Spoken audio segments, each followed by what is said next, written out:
Mata adalah panglima hati. Segala yang kita kerjakan tanpa disadari menciptakan misteri yang ada dalam hati. Baik, buruk, kejam, pilu, sampai kisah ironis, semua akan kita kuak di sini, menembus mata batin. Program ini akan menghadirkan orang-orang yang pernah ataupun masih melakukan tindakan di luar batas kewajaran. Dan malam hari ini yang jadi bintang tamu adalah Tengku Dewi. Dewi, terima kasih sudah hadir di Menembus Mata Batin. Selamat malam. Sama-sama, terima kasih juga. Yang hadir di sini itu kadang-kadang orang yang berkaitan dengan pelaku mistis. Oke. Melakukan pesugihan, penglaris, pakai jimat, pakai susuk, ada sosok gaib. Kamu sendiri pernah gak sih mengalami kejadian yang bisa dibilang di luar batas nalar gitu? Kalau dibilang sering, enggak ya. Tapi saya sempat mengalami beberapa kejadian yang kalau bisa dibilang di luar batas nalar. Diceritain? Gak apa-apa, silakan. Contohnya kayak misalnya di tempat-tempat baru seperti di luar kota, kayak hotel, lagi off air, lagi ada acara gitu. Aku suka ngerasain tidur, antara tidur dengan enggak, terus mau bangunnya susah. Kalau bisa dibilang tuh namanya keerep-erep ya. Erep-erep. Itu sering banget. Tapi ngelihat sosoknya nggak? Sosoknya pas lagi mimpi iya. Jadi tuh kayak contohnya kayak mau nyekek atau kayak mau melakukan kejahatan, kayak antara mau bangun susah, tapi nggak bisa bangun gitu. Jadi kayak harus bener-bener sekuat tenaga banget. Pas udah bangun tuh bener-bener yang alhamdulillah, syukur masih bangun gitu. Tapi emang susah banget untuk bisa bangun. Susah banget. Bener-bener kayak harus usaha kayak kayak lagi ditindih nggak ya sih, kayak lagi bener-bener ya itu sering banget. Pernah sampai ada komunikasi? Komunikasi sih enggak sih. Jadi lebih kayak mimpi, sebenarnya mimpi, terus dalam mimpi itu ketemu seseorang gitu, ketemu sesuatu terus melakukan hal jahat. Jadinya mau bangunnya itu susah gitu aja deh. Ya, kebayang sih. Kebayang ya. Kayak gitu. Ya mudah-mudahan sih malam hari ini kamu baik-baik aja ya. Dan pulang dari sini gitu. juga nggak akan mengalami hal seperti itu. Ya mudah-mudahan harapan kita nggak ada yang ikut pulang sama kamu dari sini. Karena memang jangan dong. Mudah-mudahan, iya. Kita akan ketemu sama partisipan kita yang pertama nih, Dewi. Partisipan kita adalah seorang wanita yang mengaku melakukan pesugihan penglaris dengan menggunakan media pakaian dalam dan juga menyan. Kami akan panggil dia dengan nama samaran. Kami persilahkan.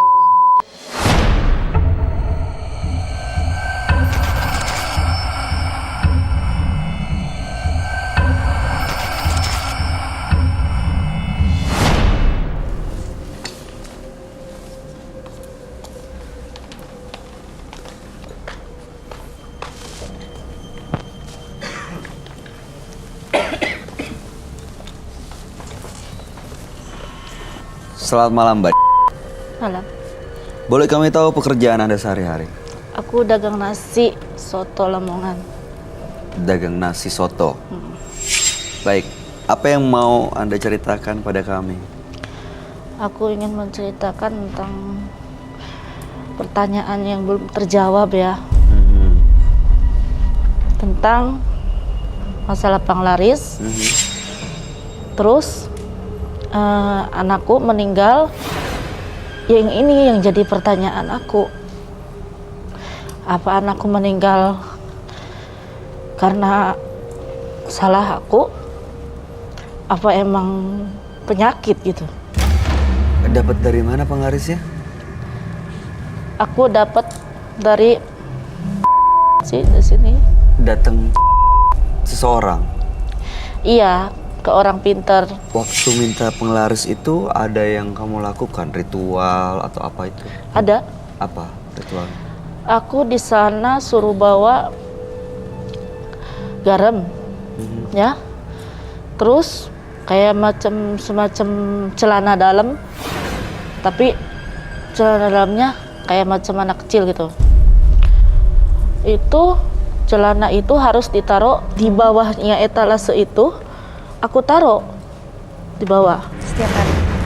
Emang nggak pernah saya lepas. Pas saya ngambil dari sana, saya langsung taruh. Nah, terus saya kasih lagi tuh macam kayak kemenyan. Pas dari sono dibakar.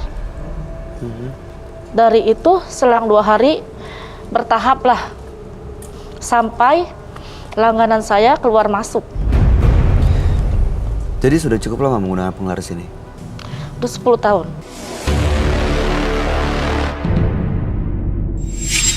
Oke. Sekarang masih ya? Sekarang saya tinggalin, tapi barang-barangnya masih ada. Baik. Tujuan Mbak datang ke sini untuk apa sebenarnya? Aku ingin tahu jawaban apa anakku meninggal karena perbuatan saya atau emang sakit. Tapi kalau memang sakit, cara medis nggak ada. Nggak ada ya. Baik. Mudah-mudahan Mbak bisa mendapatkan jawabannya pada malam hari ini. Ya. Ya. Mengenai penglarisnya ya itu urusan Mbak lah. Mau diteruskan atau enggak. Ya. Tapi kita coba cari solusinya malam hari ini. Anda akan kami ajak untuk bertemu langsung dengan sahabat kami. Dia adalah seorang indigo. Kami persilahkan Roy Kiyoshi. Sebelumnya, tim Mata Batin sudah memberikan tanggal lahir dan nomor rumah partisipan kepada Roy Kiyoshi. Dengan mata batinnya, Roy akan membaca berdasarkan angka yang kami berikan. Ina, lahir pada tahun 1984 di tanggal 14 April. Memiliki keinginan untuk hidup bahagia dan mau melakukan apa saja untuk bisa merasakan kemewahan. Tetapi semua itu bagaikan luntur petir dan berakibat fatal bagi Ina. Saya melihat Ina di sini ada kata api. Selamat malam. Selamat malam, Roy. Silakan duduk semua. Terima kasih. Terima kasih. Aduh, saya kok nggak tega ya lihat partisipan saya yang sekarang ini ya. Kenapa, Roy? Entah kenapa ya. Ini baru pertama kali saya kan ketemu kamu ya. Saya melihat adanya, sebelum saya bacakan ini, saya melihat adanya berita yang tidak menyenangkan nanti akan muncul ke Mbak. Panggilannya Ina. Ina atau Lahir tanggal 14/04 dan 84. The same name. Oh, oke. Ina.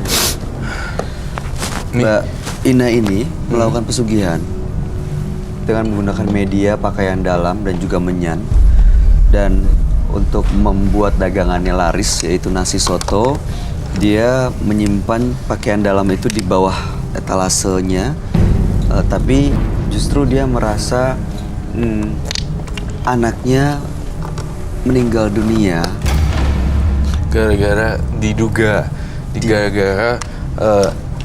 pesugihan ini.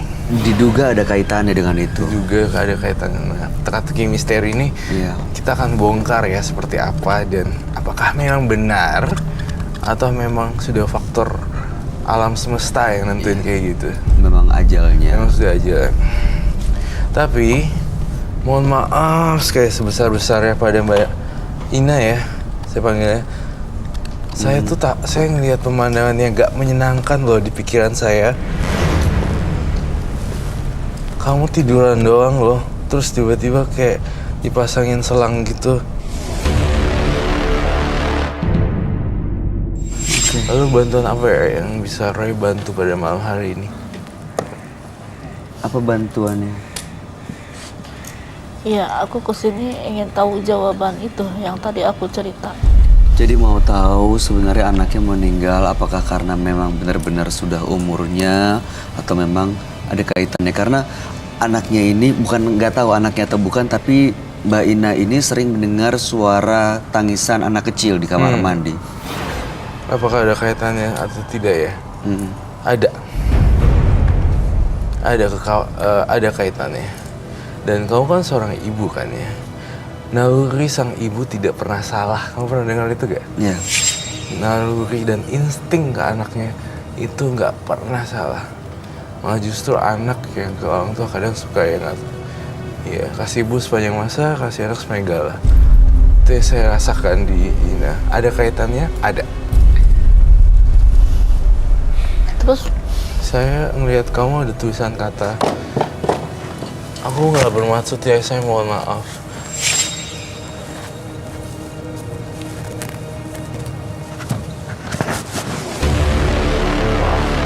Aku nggak tahu siapa yang ini. Bukan kamu kah atau siapa yang di sini? Saya mencium bau kematian di Dewi Ina. Anaknya itu yang sudah meninggal atau masih ada yang masih hidup akan meninggal? Tapi, ya mungkin bisa jadi masih hidup bisa meninggal. Sekarang masih melakukan pesugihannya nggak?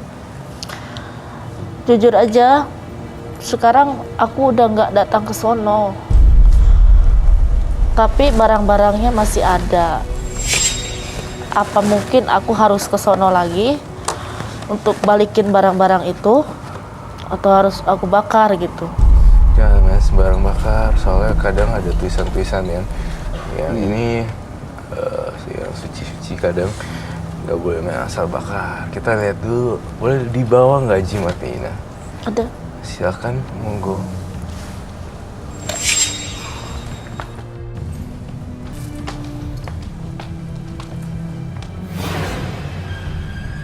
Ini apa Mbak Ina? Itu kemenyan. Kemudian,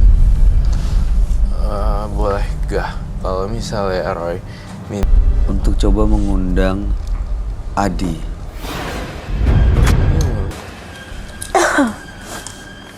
Bu Ina sampaikan nanti apa yang mau disampaikan ke Adi. ada kain lagi gak? Kain lagi, Ada kain lagi yang lebih besar. yang lebih besar lagi. Ini boleh dibakar nggak? Apinya? Oh iya. Dibakar gimana sih cara bakar menyan? Saya nggak tahu. Korek kan? Korek. Oke, korek. Ada kainnya? Nggak ada. Kainnya. Kayaknya nggak ada. Nanti ini mohon maaf. Mana ini? Pencet ya?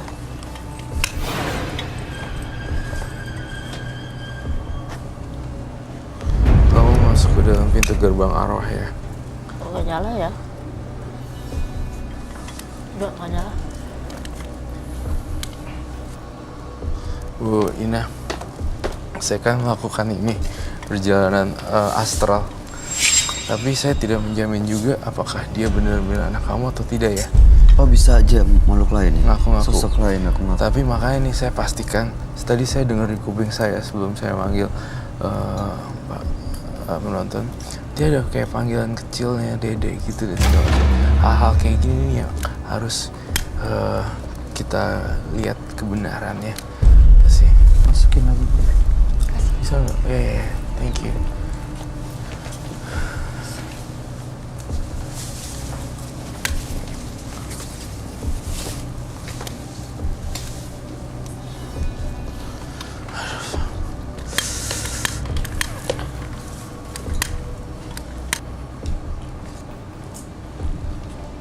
Cukup boleh. Saya melihat di sini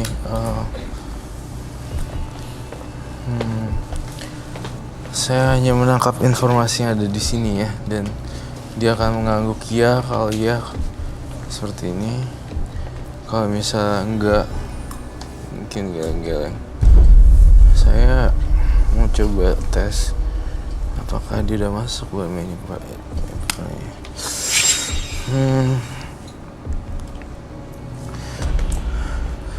Di dalam kamarnya si Adi itu ada semacam rak warna biru ya, kayak plastik biru putih gitu, kayak rak Sepatu. rak sepatu ya itu ya. Dia kasih lihat ke saya gambaran rak sepatu, gambaran rak, kayak ada putihnya, ada bluenya, ada birunya, kayak gitu, dan bersusun. Kalau bukanya sudah beneran. Itu yang saya masuk dulu. Saya masuk ke dalam kamarnya Adi. Di situ ada gini. saya juga melihat adanya ya.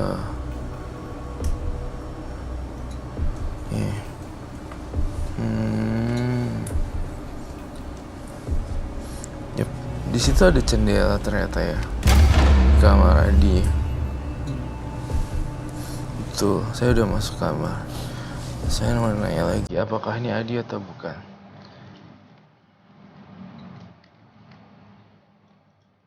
Oke. Saya yakin sih nggak bisa ngomong. Arwahnya. Dia meninggal tanggal berapa, sorry? Kalau tanggalnya aku kurang inget ya. Seingat aku pas abis lebaran sebulan. Lebaran kemarin sebenarnya. Coba tanya pertanyaan deh di ini. Tapi ini beneran Adi. Hadir. Bahkan saya dikasih tahu lemari rak, terus saya dikasih tahu jendelanya dekat situ. Dan saya lihat di sini, ya, sebenarnya ada tumpukan bantal-bantal sih di sana, kayak warnanya agak biru, pink gitu sebenarnya. Ya kan? Itu yang saya lihat di dalam rumah kamu. Saya masuk lagi ke dalam dapur, itu berantakan banget. Dan saya masuk fokus ke tempat Adi. Ya, itu sih yang saya dapat dari informasi ini. Oke. Terus kamarnya Adi ini ada kayak semacam tempelan apa nih ya? Kayak poster apa itu ya? Itu kayak macam bola. Dia Bola. kan suka bola. Iya, dia kayak ada merchandise gitu. Terus kayak ada bentuk bola atau yang kayak gitu. Bener ya? Dia Oke. suka bola. Berarti memang benar saya sudah masuk ke dalam Adi.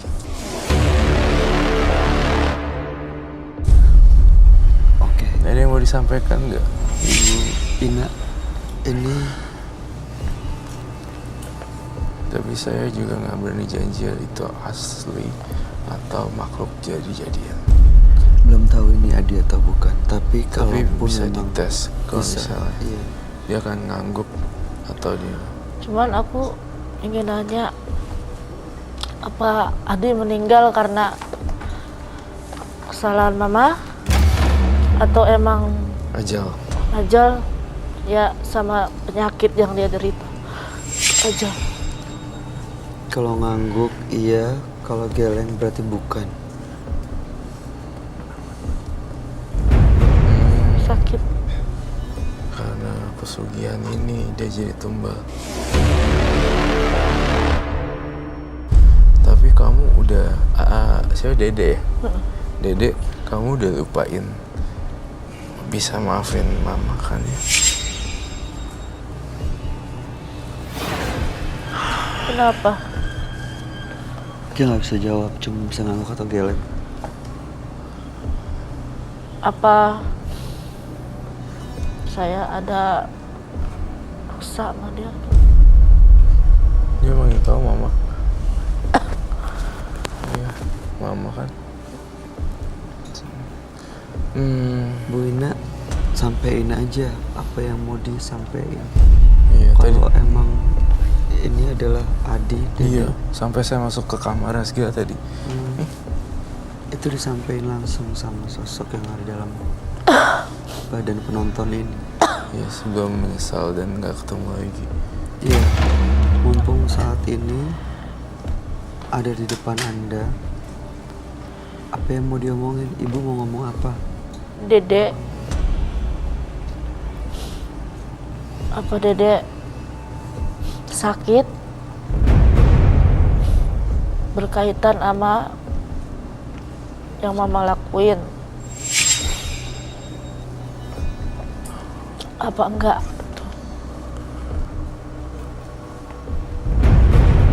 Lakuin pesugihan. Jadi sakit karena Pesugihan.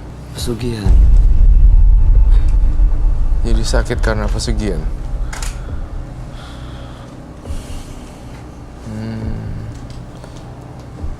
Jadi kayak semacam tumbal gitu. Iya, semacam tumbal seperti itu.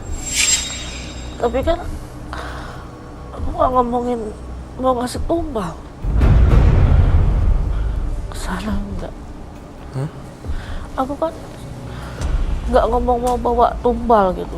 Cuma ngomong aku tuh dalam hati cuma kayak macam kayak bakar ayam. Tapi mungkin kita nggak pernah tahu karena udah kesebut dalam hati, tapi nggak dijalankan. Justru kayak ada harga yang harus dibayar gitu. Seorang yang kita cintai, yang paling berharga justru itu yang diambil. Ya kayaknya ya saya jadi pikiran saya cuma punya omongan itu doang. Takutnya saya nggak bawa dituker lah. Dede. Ya kalau mau ada Dede di sini, sampein aja. Saya cuma jembatan kok. Tadi saya udah bilang ke penontonnya lewatin jalan biru. Sekarang kalau misalnya Dede meninggal gara-gara mama, apa yang harus mama lakuin sekarang? Dia nggak akan jawab, hanya bisa angguk dan geleng. Bu, Dia kayak dirantai gitu mulutnya. Cara bebasin gitu. gini aja. Tapi ada satu message sebenarnya gelombang otaknya dia tuh aku baca, tapi dia emang dia nggak tahu memang roh itu kayak gitu arwah. Saya menangkap dari bahasa mata batin saya.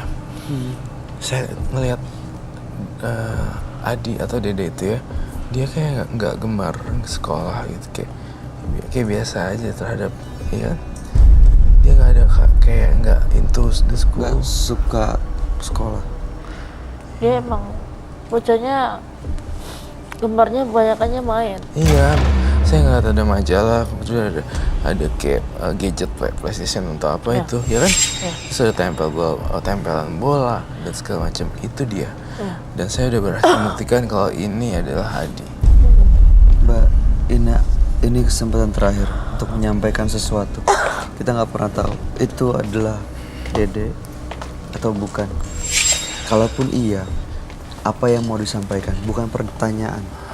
Apa yang mau disampaikan? Biar dia juga tenang di sana. Masa sampaikan minta maaf. Silakan langsung sampaikan. Dek, mama minta maaf. Nah, kelakuan mama, Dede yang kena imbasnya. Terus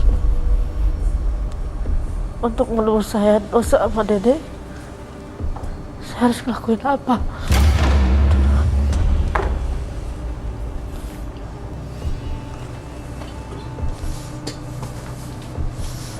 Tampaknya waktunya sangat habis ya untuk dia. Balik kembali semula seperti biasa, lewat jalan yang warna kuning, kembali ke pintu awal.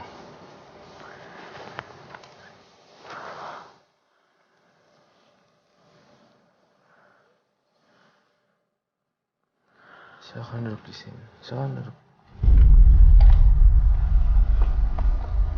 Sit. Bu Ina,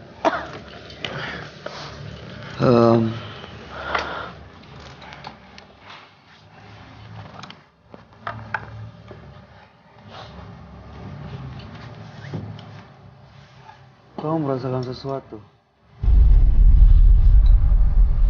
Kenapa menangis? Kenapa nangis? Tuh. Tuh. Dia merasa tersiksa di sana. Kedinginan. Dia mau ibunya berubah. Doakan dia biar cepat bebas. Dia minta ibunya berubah.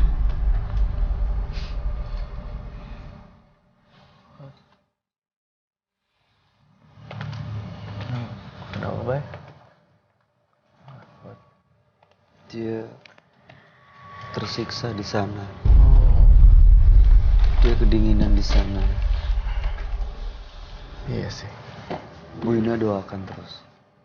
Doakan Insya terus Allah. buat Dede. Jangan lupa untuk minta maaf dan mohon ampun kalau memang ternyata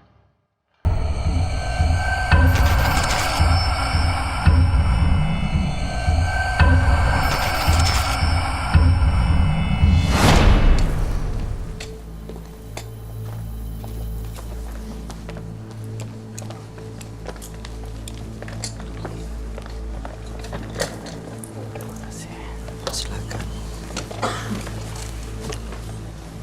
Selamat malam, Mas Andi. Betul, saya Andi. Oke, malam hari ini kami panggil dengan nama Andi ya. Mas Andi, apa yang mau Anda ceritakan pada kami? Saya mau cerita tentang kehidupan saya saat bersama Ibu Tiri. Setelah kepergian Bapak, kehidupannya itu emang bener-bener kacau.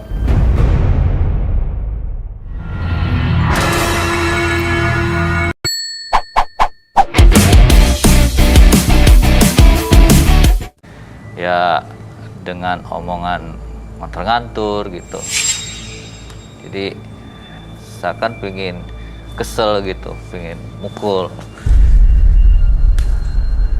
Dan akhirnya saya kabur dari rumah. Ini yang mukul ibu atau bapak Tiri? Sayanya pengen mukul Ibu Tiri gitu.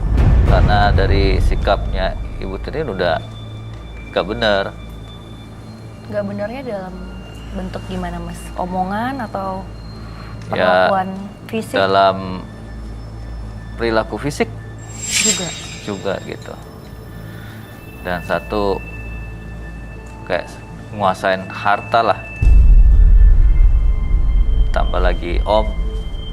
Jadi terakhirnya ya udah, saya jenuh ngeliat semua itu kan. Jadi saya kabur. Udah ngaur lah. Terakhir saya bingung mau kemana. Cuma satu jalan yang saya lalui itu tidur di tempat kuburan. Kuburan? Kenapa kuburan yang dipilih? Ya itu aja yang jalan yang tertentu dilalui. Jadi untuk melepas semua emosi, kesedihan. Aku boleh nanya ya Kak? Silakan. Berarti Mas memilih kuburan karena mungkin Mas ada niatan tertentu mungkin dibalik cuma tidur di kuburan? Sebenarnya sih niat tertentu sih nggak ada. Tapi saya tuh seperti didatangin sesuatu dan wujud itu nyata. Jadi wujudnya itu seperti binatang. Awalnya sebenarnya nggak ada tujuan untuk bertemu dengan makhluk-makhluk seperti itu. Nah, sebenarnya sih nggak ada, tapi mungkin amarah itu udah kesel, jadi nggak bisa dikontrol lagi. Jadi terakhirnya nggak tahu lah, tiba-tiba dia datang dan mau nemenin saya. Bentuknya seperti apa pas datang? Dia ada di belakang, Ada di di belakang sini? studio nih. Ya. Dan sampai sekarang saya dekat sama dia. Oh jadi berteman gitu? Dan kalau saya dia tuh muncul bayangannya itu wujudnya makhluk gede warnanya merah dari hewan tersebut itu. Oh, jadi sekarang selalu ngikutin kemanapun Anda pergi gitu? Selalu saya bawa itu burung. Oke. Setelah punya ini burung seperti apa ya? Burung apa ya? Burung itu sebenarnya sih mungkin mas-mas ini takut ya ngelihatnya. Dia hitam, serem. Dan saya senang sih punya teman, sahabat seperti dia. Mau nemani saya. Memangnya Mas sendiri nggak punya temen di dunia nyata gitu, nggak punya sahabat, atau Mas ngerasa dikucilkan atau gimana? Susah untuk memilih teman, Mbak. Sering dikecewain? Nggak ada yang sehati gitu loh. Jadi nggak bisa nyambung. Oke. Burung ini nyata. Nyata? Anda dapat dari kuburan itu? Iya. Hanya burung seperti pada umumnya atau ada sosok lain waktu di kuburan yang masuk ke dalam burung itu? Biasanya sih susah sih untuk diceritain. Oke. Karena itu udah sebagai teman saya gitu. Tapi Anda kan bisa membedakan ya mana burung yang pada umumnya normal gitu, tapi burung yang ini agak kelihatannya beda gitu. Jadi-jadian. Sama yang wujud-wujud sekarang, burung-burung sekarang. Oke, nanti biar teman kami yang bisa membuktikan dan melihat secara langsung sih. Tapi tujuan Mas Andi datang ke Menembus Mata Batin hari ini untuk apa? Saya sebenarnya sih datang di sini pengen sharing dan pengen dapatkan solusi bagaimana. Aku nggak tahu wujud itu selalu nongol terus di hadapan saya gitu. Saya agak bingung sih nih, masih belum kekumpul nih teka-tekinya, puzzle-nya belum kekumpul gambarnya. Ada sosok, ada burung. Ini dua yang berbeda ya? Ya, Dua hal yang berbeda. ya. Yang mau Anda benar-benar hilangkan adalah sosok yang tinggi besar hitam itu. Semuanya. Tapi katanya tadi Mas bilang temen-temennya Mas merasa ada teman dengan kehadiran Si wujud burung. tersebut. Sekarang Mas ingin dihilangkan, itu alasannya apa? Saya tuh bawaannya kadang kalau untuk bertemu sama Ibu Tim itu emosi. Jadi saya minta tolong gitu. Supaya lepas dari emosinya. Dari lepas dari emosi. Kalau bisa jauh dari yang itu. Oke baik, kalau gitu langsung aja kami akan mengundang sahabat kami. Dia adalah seorang indigo. Kami persilahkan Roy Kiyoshi. Sebelumnya, tim Mata Batin sudah memberikan tanggal lahir dan nomor rumah partisipan kepada Roy Kiyoshi. Dengan mata batinnya, Roy akan membaca berdasarkan angka yang kami berikan. Andi, lahir pada tanggal 5 Agustus 1988. Tinggal di sebuah rumah bernomor 23. Seseorang yang temperamen tinggi, emosinya sangat mudah tersulut oleh hal-hal yang tidak penting. Bahkan ingin menguasai tubuh Andi seutuhnya. Andi dikuasai oleh sosok perempuan berwajah merah dan berambut merah dan berbaju merah.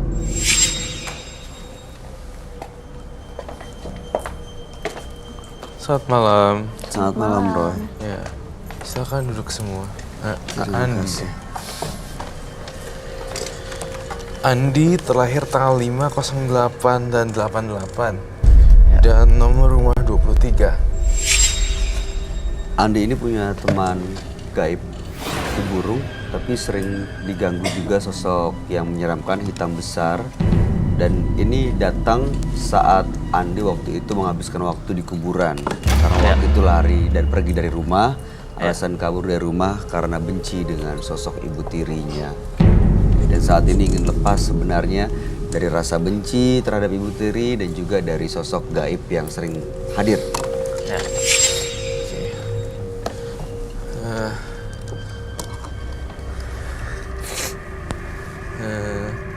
Oke.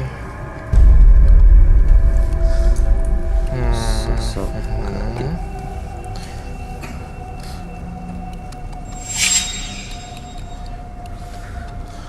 Terus kemudian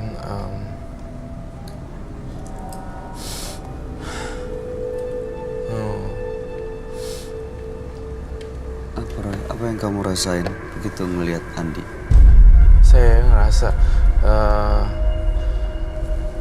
ngerasa hawa yang saya tangkap ya di sini dingin sekali.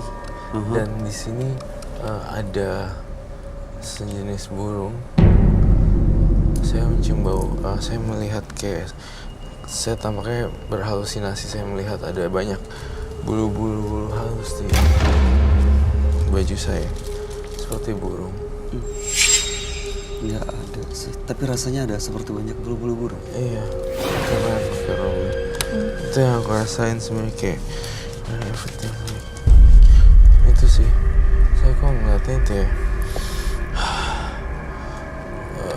Itu apa, sosok gaib? Saya lihat sosok gaib, tapi serem banget. Gitu. Dan saya juga agak takut sih kalau saya gambar. Takutnya Pak penonton saya nih ada yang tumbang. Tapi kita coba aja ya. Siapa tahu bisa untuk nggak tumbang. Iya. Mudah-mudahan justru bisa, kalau bisa hadir malam hari ini, dia bisa kita minta pergi baik-baik meninggalkan Mas Andi ini. Iya dong, harus.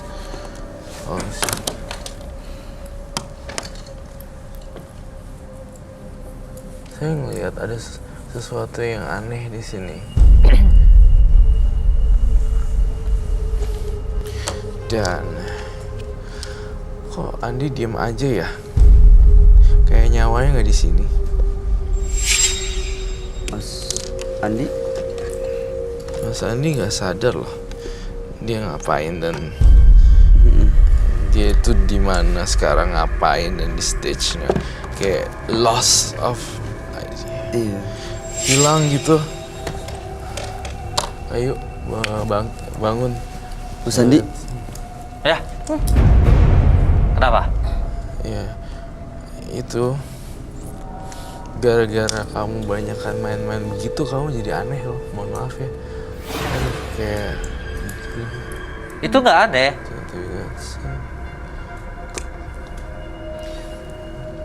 Ya kan? Langsung. Terserah sih kalau mau bilang aneh atau enggak. Tapi bagi saya beberapa orang pasti nggak suka. Kalau saya netral ya. Tapi itu teman saya. Jadi mana yang aneh? Ya udah ngomongnya biasa aja kayak Iya, Bang. Teman Anda bawa burungnya ya? Ada burungnya. Bang, mau Saya boleh lihat gak? dilihat Buat Mas. ya? Iya, bawa. cuma Kalau- dilihat doang kok. Kalau bawa silakan.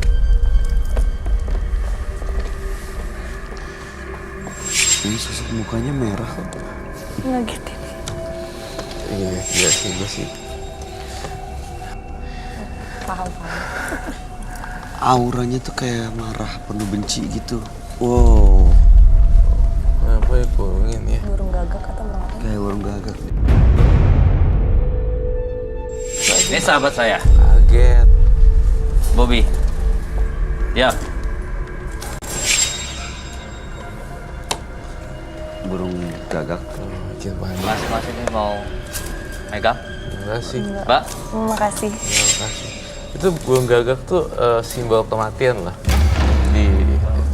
Saya nggak tahu. Semua orang pun pada tahu nggak? Pada tahu nggak semuanya? Emang iya burung gagak simbol kematian? Iya. Tahu?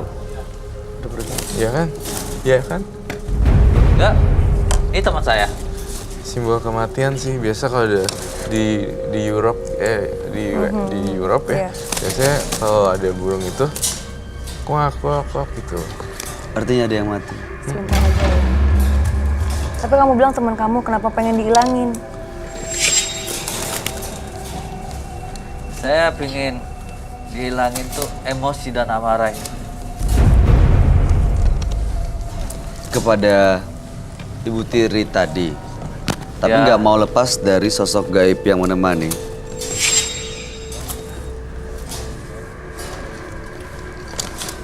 Intinya sih sebenarnya dia pengen lepas, tapi temperamennya kok aneh ya.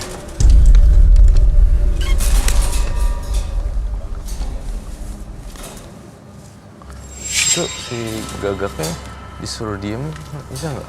Boni. Boni. Diam Boni. Cak. Boni. Diam.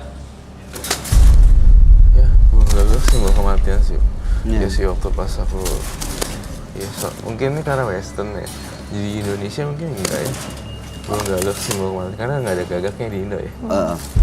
Dan jarang sekali. Jarang. Jadi aku pernah aku ke kuburan di Paris. Ini banyak giniannya. Kayak pertanda gitu ya. Iya. Enggak! Saya nggak akan lepaskan dia. Nggak gitu. Ini udah teman saya. Terus katanya mau lepas, tapi nggak mau, tapi tetap mau melihara ini. Ini teman saya. Saya pingin tuh amarah itu dihilangkan.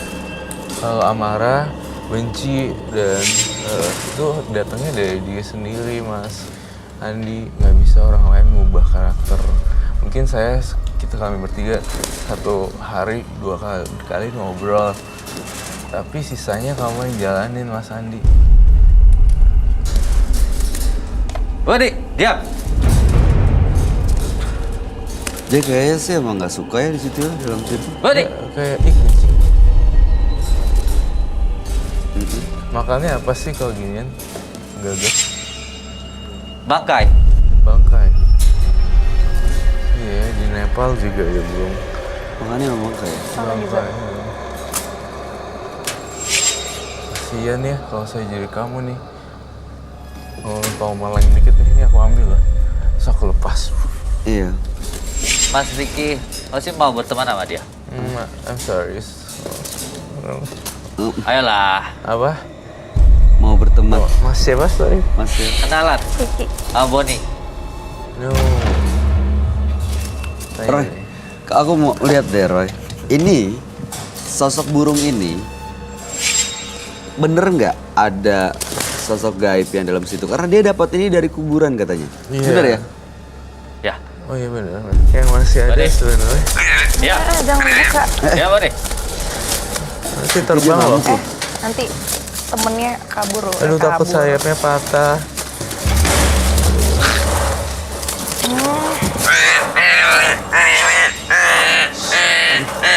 Udah biarin aja. Dia ngotot loh. Dia gigit. Digigit loh. Udah biarin aja. Dia gigit. Dia nyerang. Kasian loh.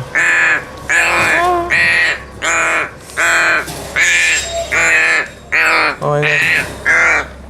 Enggak. Mas. Ngapain? Shit.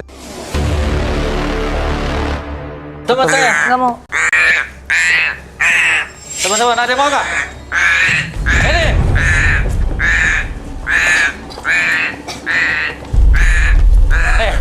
Dia suka sama kamu. Ini nih. Ini ya apa sih?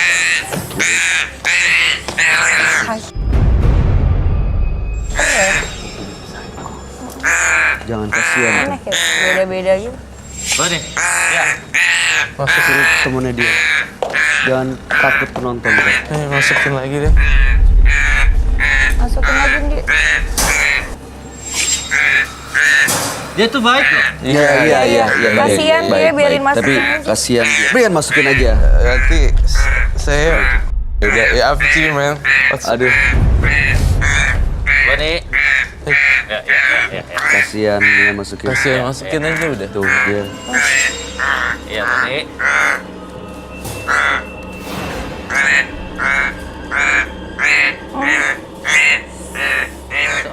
Oh, masukin. Kasihan loh, dia merintik kesakitan ya.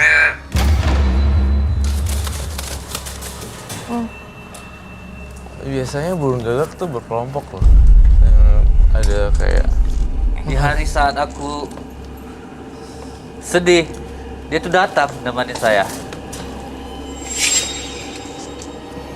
di saat kamu Mas Andi sedih, dia datang menemani saya. Sang burung. Dan saat itu dia mau berteman sama saya gitu. Sana aja, Kak. Lalu ini kamu piara ya? Gimana, Mas? Kamu piara. Ya, tiap pulang saya bawa pulang. Kan burung gagak di Indonesia mahal kan? Ya. burung gagak di Indo mahal kan? Mahal. Iya. Million. It's like 3 million ya. Oke. Ini kamu sekarang apalagi yang pengen kamu apa sih sebenarnya kenapa? Saya nggak tahu nih konsepnya pikiran si Mas Andi. Sangat terpuruk banget sih mentalnya.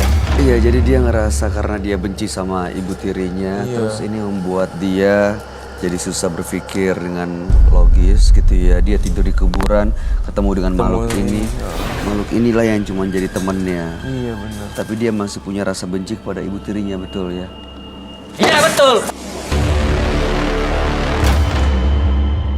Ya, tapi mungkin Saya tuh sangat benci sama ibu tiri saya. iya.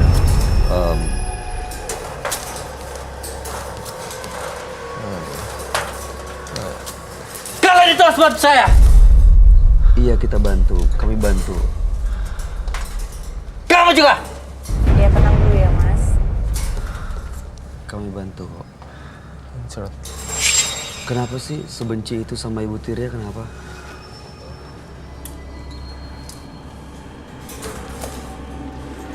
Disiksa. Dia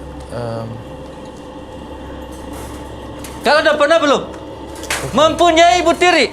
Jam. Suka mukul. Di saat ada orang tua, ayah, saya dipukul. baik kita kirim dia ke psikis deh. Psikis aja. Coba mental. Nggak tahu salah apa. Akhirnya orang tua meninggal. Aku patahin nanti. Kepada siapa aku harus mengadu, ha? Bisa nggak Mas membantu saya? Ya menurut kamu aja bisa nggak? Nah, saya mau tahu ya, kalau misalnya kamu punya kesempatan untuk ngomong sama ibu tirinya, mau ngomong apa sih? Ada yang mau disampaikan? Kalau ketemu langsung dengan ibu tiri Anda mau menyampaikan sesuatu. Jangan cuma marah-marah doang di sini, nggak akan nyelesain masalah. Iya. Mau ngomong apa? Mau nyampein apa ke beliau? Mau nyampein apa? Pesan saya. Anggap, oke, ada yang mau disampaikan? Ada yang mau disampaikan nggak? Ada. Kameranya. Lihat kamera ini. Ibu tiri Anda sedang melihat saat ini. Buka maskernya. Sampaikan apa yang mau disampaikan. Pesan saya buat pada semua yang mempunyai anak tiri dan mempunyai ibu tiri, hargai. Mas Andi, di sana ada Jangan ibu tiri suka. Anda. Mas Andi. Ini ada ibu tiri Anda yang melihat. Mau ngomong apa ke dia? Saya kecewa. Ngomong langsung ke dia. Ibu Sri Hartati, saya kecewa mempunyai ibu yang suka di saat orang tua lagi keluar suka memukul dan di depan orang tua mengada-ngada dan memukul anaknya. Saya paham. Saya ini bukan anak kandungnya. Tapi bukan karena harta. Kamu cuma sayang di depan orang tua sendiri. Orang tua saya.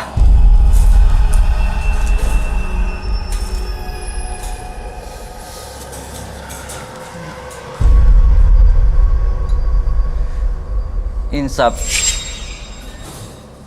buat ibu tiri saya, Sri Hartati. Jangan pernah dan buat semuanya cintailah anak tiri itu. Karena anak tiri itu sama dengan darah daging anakmu sendiri. Bukan seenaknya kamu pukul. Bukan seenaknya kamu melakukan hal tidak benar. Kasih makan dengan nasi. Nasi yang dibuang. Jadi itu saja sih.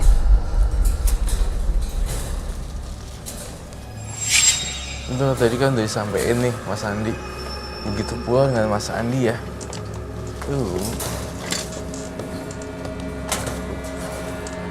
Jadi Mas Andi sendiri pun harus berubah jadi orang yang lebih baik ya. Mas Andi udah merasa lebih lega nggak?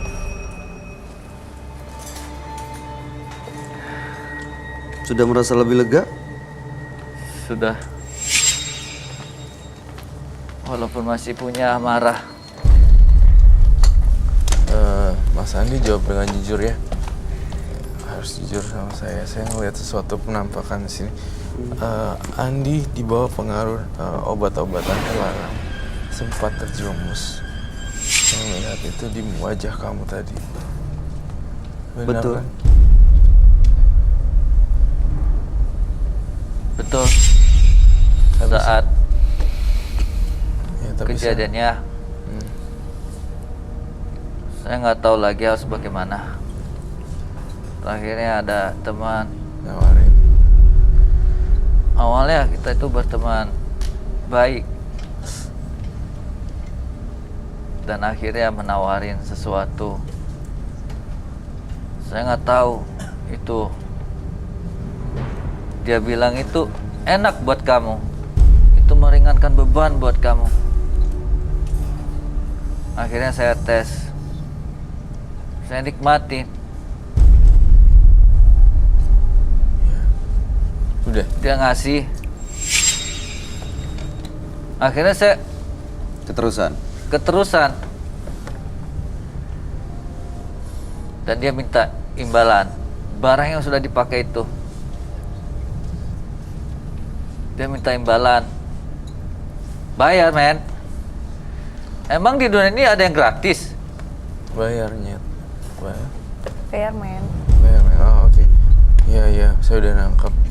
Dan pada saat itu sebenarnya saya masih ngeliat di tahun 2017-2018 ini masih menggunakan itu ya, barang haram itu. Baru ya? Iya, saya Belum lama sih. baru kemarin. Itu betul. Betul kan? Jadi Mas Andi itu hidupnya tuh kayak gitu, udah disiksa ngerasa disiksa sama ibu tirinya, terus udah gitu malah terjerumus juga ke dunia lembah hitam narkoba. Akhirnya saya nggak mampu bayar, saya berhenti, saya merenungkan diri, bingung mau kemana, ibu juga udah marah. Ya satu-satunya tidurlah di kuburan itu. Dari mulai jam sekian hingga pagi. Dan nggak sengaja dia datang nyamperin. Diri ya. Terus dipelihara sampai sekarang. Dan dia nemenin saya curhat. Saya tuh seperti orang bego gitu. Karena curhat sama burung. Ngobrol, semua Ini keluh kesah. Gejala yang didapat, euforia yang didapat dari makanan obat terlarang. Kayak berhalusinasi gitu ya. Iya, betul. Saya ngobrol sama dia, terakhirnya nggak sampai sekarang. Ya. Mas Andi, saya yakin ya, ibu tiri Mas Andi itu ya kalaupun pernah melakukan kesalahan, mungkin maksud saya gini loh, nggak semua ibu tiri seperti ibu tirinya Mas Andi. Nggak Cuma habis saja pikir, Mas. mungkin, ya. Nggak habis pikir buat saya. Ya itulah maksudnya, cuman karena mungkin karena ada pengaruh obat-obatan terlarang, jadi Iya. susah nah itu untuk dia. berpikir Jernih. jernih gitu, Iya, melihat iya. permasalahannya dengan Sudut benar. pandang yang beda. Iya, sudut pandang yang lain. Ini bawa under kontrol ya. Di bawah kontrol obat. Iya, di bawah pengaruh itu. Jadi yang dipikirin adalah ya kejahatannya, keburukannya, gimana kita menderitanya, gimana kita sedihnya, teraniayanya. Jadi susah untuk melihat hal-hal yang lain. Tapi ini dari mulai kecil, Mas. Dari mulai kecil. Jadi ibu pisah dari suami. Terakhir bapak nikah. Pas waktu pisah itu kita itu ditinggalin bersama nenek.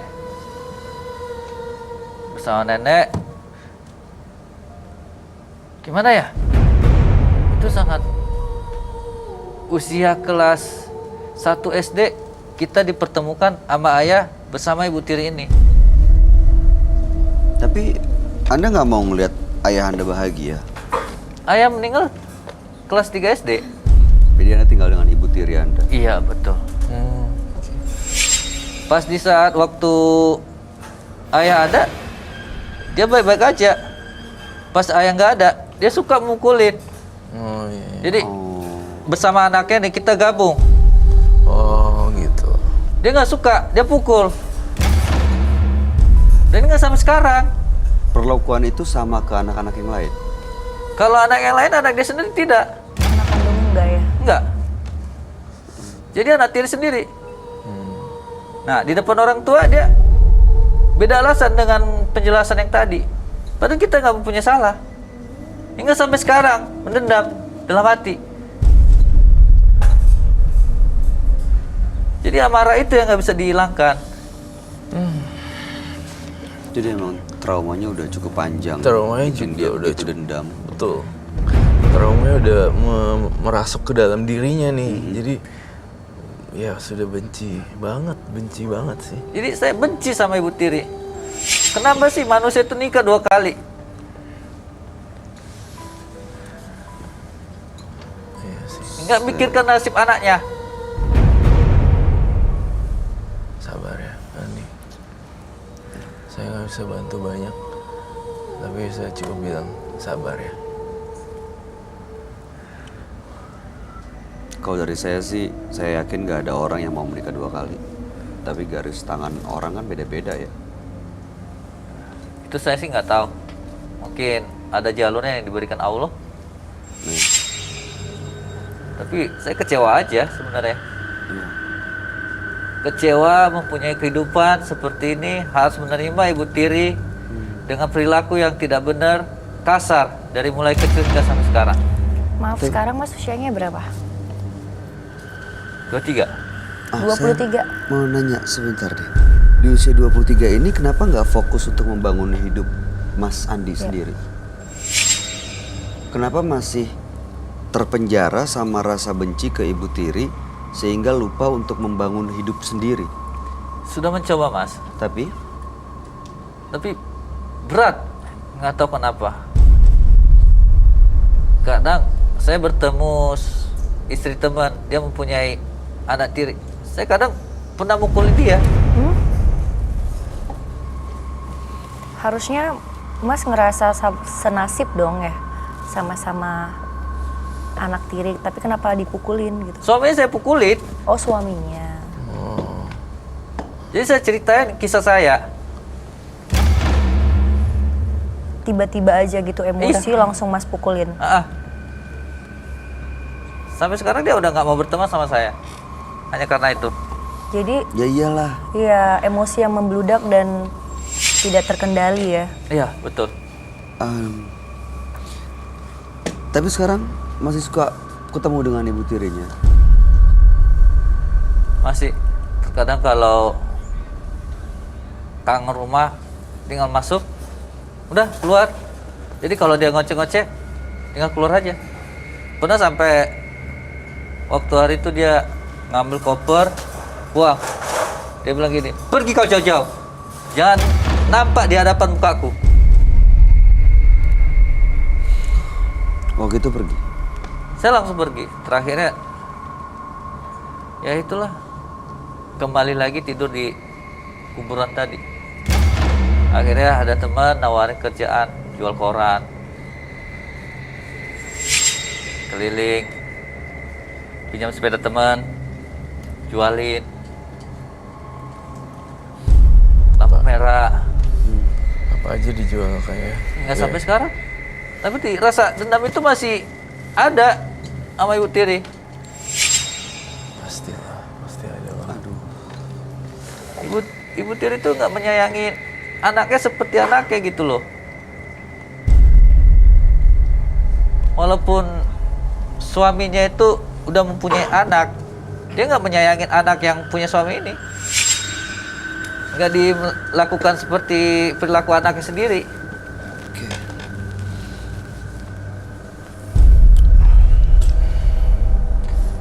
Ingat aja ya Mas, siapa Andi ya Bay ya, roda selalu berputar. Ini Andi lagi di bawah, nanti naik ke atas nih, sabar aja ya. Amin. Iya, kalau misalnya kamu pikir semua Ibu Tiri itu sama, ya atau enggak sampai ketemu orang yang teman sendiri dipukulin, tuh berarti kan apa ya, ada trauma yang akhirnya ngelihat kalau ada laki-laki menikah lagi itu salah. Itu tiap saya ketemu teman seperti itu emang benar, saya tegur, kadang dia nggak terima saya pukul. Ya kan, bukannya kita emang harus saling menghargai hidup masing-masing. Ya, saya paham, sebenarnya paham Tapi- tentang hal kayak gitu. Emosi ini yang nggak bisa di, Oke, karena udah terlanjur sakit. kan iya sih terlanjur sakit, tapi kalau misalnya Anda punya kekuatan, kenapa nggak kekuatannya digunakan untuk melawan rasa marahnya? Itu dia. Kalau Anda kuat, lawan rasa keselnya. Saya udah coba, nggak sampai stres sendiri. Stres sendiri pengaruh obat tadi, jadi Oh, nggak tahu lagi lah gimana. Iya ya.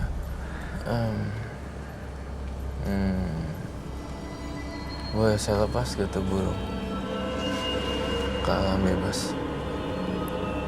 mau dilepas? Disita untuk dilepas. Disita untuk dilepas. Akan membuat dia jauh lebih tenang gak, Roy? Pasti akan jauh lebih tenang. Ngobrolnya ngobrol beneran ya, jangan ngobrol sama burung. Bener-bener ngobrol sama orang.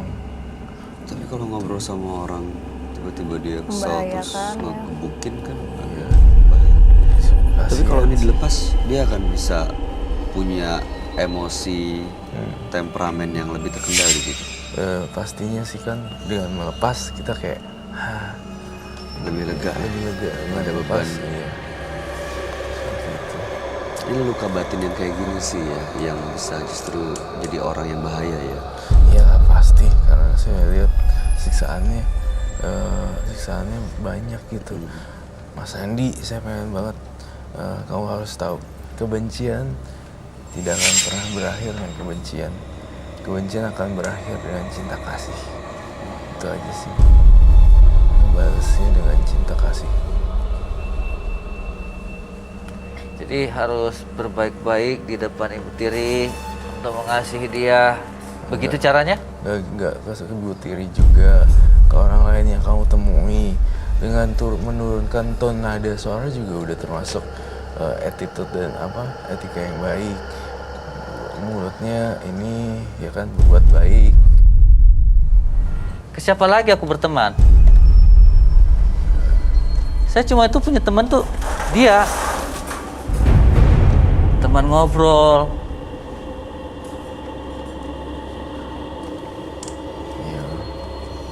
Ya Mas Andi, saya dengar kok. Jika Andi masih benci, sama aja Andi juga benci diri sendiri.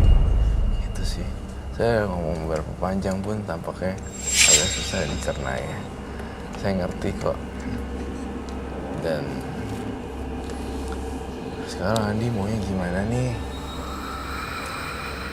Sebenarnya sih saya pengen berubah total. Ada Seperti Mas ngomong, untuk berbuat baik, jaga sikap. Ingin saya mencobanya, tapi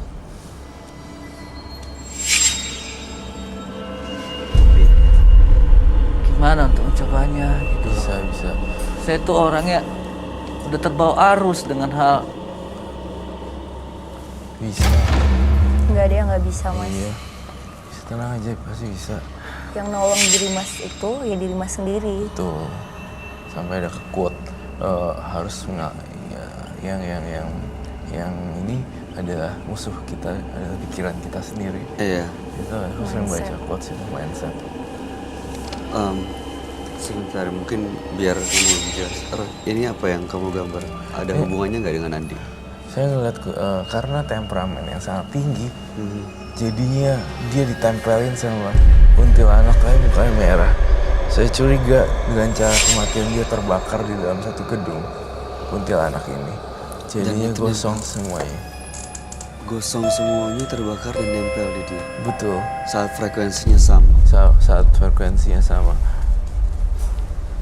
Gitu. Jadi- Saya yakinnya nggak mau loh. Ya. Apa tuh? Ketempelan. Saya yakin nggak mau tuh itu mengaruhi pikiran dan sikap Anda. Jadi jangan lupa gunakan kekuatannya untuk bisa mengendalikan emosi dan temperamennya supaya bisa fokus kepada kehidupannya. Masalah Ibu Tiri ya berdoa aja lah, mudah-mudahan dimaafkan dan mudah-mudahan terbuka hatinya.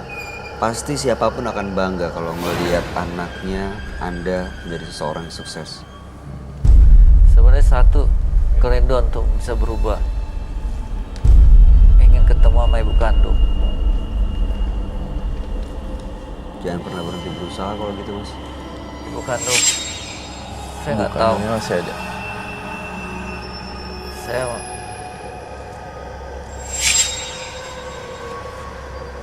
sebenarnya masih ada ibu kandung, tapi nggak tahu di mana dia sekarang berada. Baik. Pas kepergian ayah, nggak sempat dia menceritainya.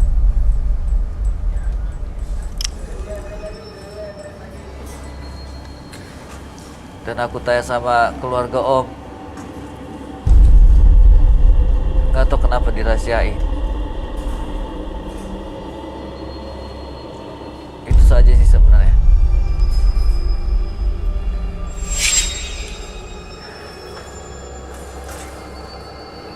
Jadi amarah itu hanya bisa tersembuhkan bertemu sama ibu kandung sendiri. Iya sih. Baik, Mas Andi. Kami hanya berharap nanti Anda bisa bertemu suatu saat dengan ibu kandung Anda. Jangan pernah berhenti untuk berusaha dan berdoa. Mudah-mudahan Yang Maha Kuasa memang mempertemukan, masih ada umur untuk bisa bertemu.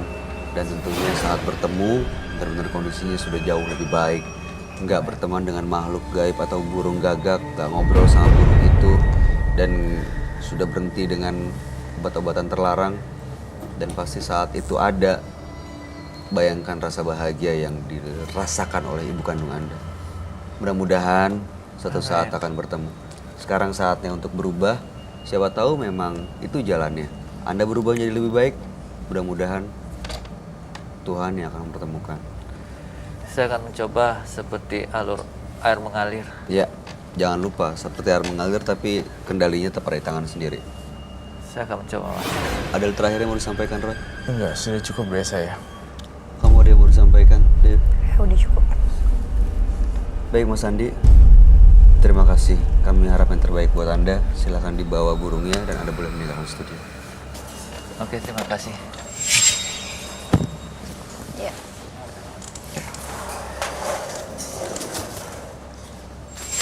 Memelihara kebencian sama saja memupuk kehancuran dalam hidup.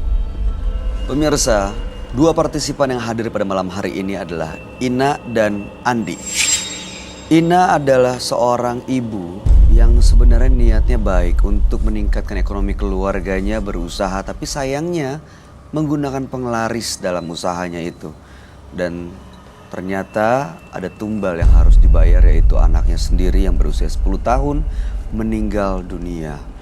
Lalu kemudian Andi datang ke sini tadi membawa seekor burung gagak yang dia bilang adalah sebagai temannya, tempat curhatnya, dan dia bilang tidak ada orang yang bisa mendengarnya termasuk keluarga sendiri, yaitu ibu sambungnya atau ibu tirinya, karena memang ayahnya sudah meninggal dunia. Gimana tanggapan kamu, Roy? Ina dan Andi. Ya, Ina sosok ibu yang sangat menyedihkan. Air matanya terus mengalir gitu loh. Iya. Kalau Andi, saya agak takut dengan karakter ya. Emosinya ya, nggak Emosinya. stabil ya. Emosinya nggak stabil. Kadang di atas, kadang di bawah, kadang di atas, kadang hilang. Tiba-tiba langsung brung gitu. Tapi masih bisa ke depannya akan lebih baik, Andi. Bisa, asalkan dia ngelepas drugsnya, terus kemudian Mas Andinya melakukan banyak kebaikan, pasti akan jalan deh dari yang di atas sana. Kayaknya dia perlu ke psikolog atau psikiater Psikiater. gitu ya. Iya, psikiater atau psikolog. Psikiater atau psikolog.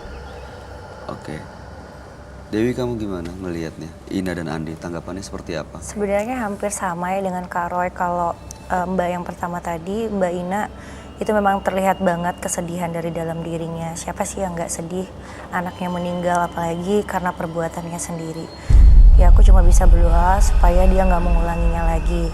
Nah kalau Mas yang kedua, Mas Andi, masih samar-samar ya, apakah dia pengaruh drugs makanya dia berhalusinasi dan sampai ada makhluk-makhluk gaib jadi yang nempel. Kayaknya yang merubah harus dirinya sendiri agar dia bisa lebih baik lagi, dia bisa menahan emosi dan nggak meledak-meledak seperti tadi. Itu dia, berarti benar ya, musuh terbesar kita tuh adalah diri sendiri kita ya. sendiri. Saat kita nggak bisa kendaliin, ya akhirnya bisa terjerumus ke tempat yang lebih salah. Teguh Dewi, terima kasih sudah hadir di Sama-sama, Bonus Mata terima kasih Batin. banyak kasih. Kak Roy, thank you. Roy Kiyoshi, terima kasih Thank you. atas segala penjelasan dan pencerahannya buat kita semua malam hari ini. Pemirsa, bahagia itu adalah ketika kita hidup di dunia nyata, tersenyum, dan berhenti untuk membandingkan hidup kita dengan orang lain. Ikuti terus kisah selanjutnya yang akan selalu kami sajikan di sini, Menembus Mata Batin.